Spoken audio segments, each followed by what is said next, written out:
Hello, everybody. Welcome to Little Rusty Bucket. Subscribe to the channel and watch whatever I just said. Do it. I want to talk about something that I learned about the other day thanks to Kenny, King of the Fourth Quarter, on his Enjoy Basketball Twitter account. He posted about a trade that the Golden State Warriors passed up on draft night that I personally was not aware of until seeing this very clip. But something that happened with the 2020 draft is this is the draft where James Wiseman selected second overall, is that Brian Windhorst had reported that the Wolves, the Timberwolves, who had the first pick in that year's draft that turned into Anthony Edwards, had offered pick number 1 for pick number 2 and for them to reacquire the 2021 draft pick, what turned into Jonathan Kuminga. Right? If you remember, they traded away D'Angelo Russell to the Timberwolves, and the Timberwolves gave them a future pick. The Wolves just wanted to move down one spot and also get their own pick back. And the Warriors like, no, we like James Wiseman. So if we're redoing something, it's accepting that. Just accept the trade. You talk about bridging the gap. You're talking about the two timeline. Instead of it being Jonathan Kuminga and Moody and Wiseman, and now it's Anthony Edwards and Jordan Poole, and because I guess Moses Moody's still there, it's Anthony Edwards. Like, that is one of the biggest recent what ifs. Accept that trade.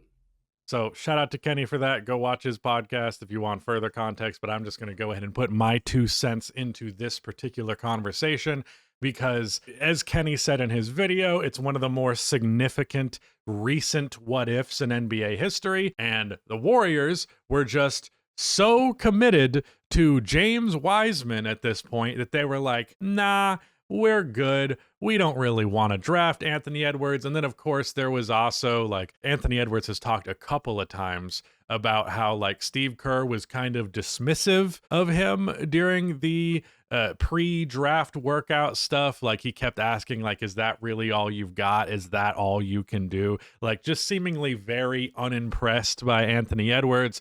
And there were some concerns coming into the NBA about his potential, like, level of motivation, how dedicated of a player he was going to be, if he would actually tangibly improve. He had his issues where he was just, like, kind of chucking shots at points in college where it looked like he was, like, a very high volume jump shooter for not being that great of a jump shooter.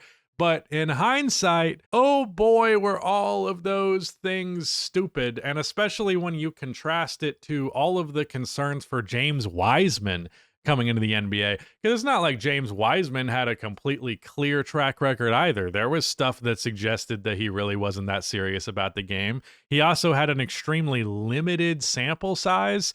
And, like, the most of what the Warriors went on to draft the guy was his high school film.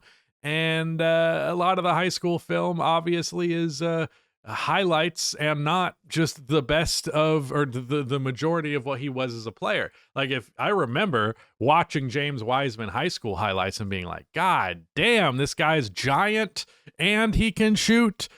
No, he couldn't shoot. He just took jump shots and they ended up in the highlight mix. Not that I'm saying my level of access to Wiseman footage is the same as the Warriors front office, but there were lots and lots and lots and lots of reasons to be distrustful of James Wiseman's potential, but he did have this big ass freakishly athletic body. So there was this notion of, like, at least he's got some semblance of a jump shot and he could be a freakish athlete. So therefore he'll be a good player. But now, with the power of hindsight on our hands, oh man, like, obviously the Warriors would go on to win a championship in 2022. Like, it wasn't immediately consequential. But when you consider what the last couple of years of the Warriors franchise has looked like, I believe the Warriors literally win the championship that next year. Ant wouldn't have gotten in the way of that, especially, like, the years following that championship in 2022. Actually, I'm dumb. It was 2022 that they won the championship, so it would have been year 2 Ant. He could have contributed something significantly by then. By his second season, he was a 21 point per game scorer. He could have made the difference in 23, 24, 25.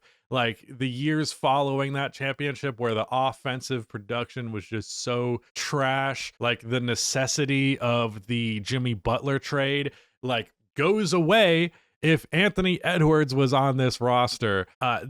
You hear so many things about the way the Warriors have fumbled the last couple of seasons.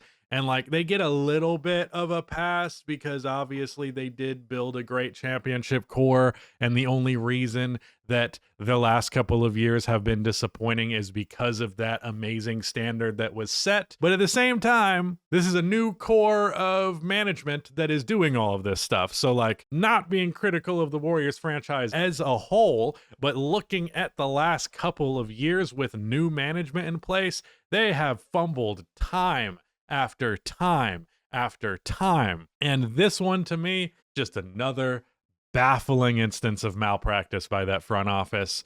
I did a video recently on if the Dubs are contenders or not. I can say quite confidently, if Steph and Anthony Edwards were the backcourt for that team, I'm pretty confident that they would be a contender. Pretty confident they could win a championship under those circumstances. But alas, they wanted a 7-foot guy who could shoot in theory, and here we are. Definitely rough.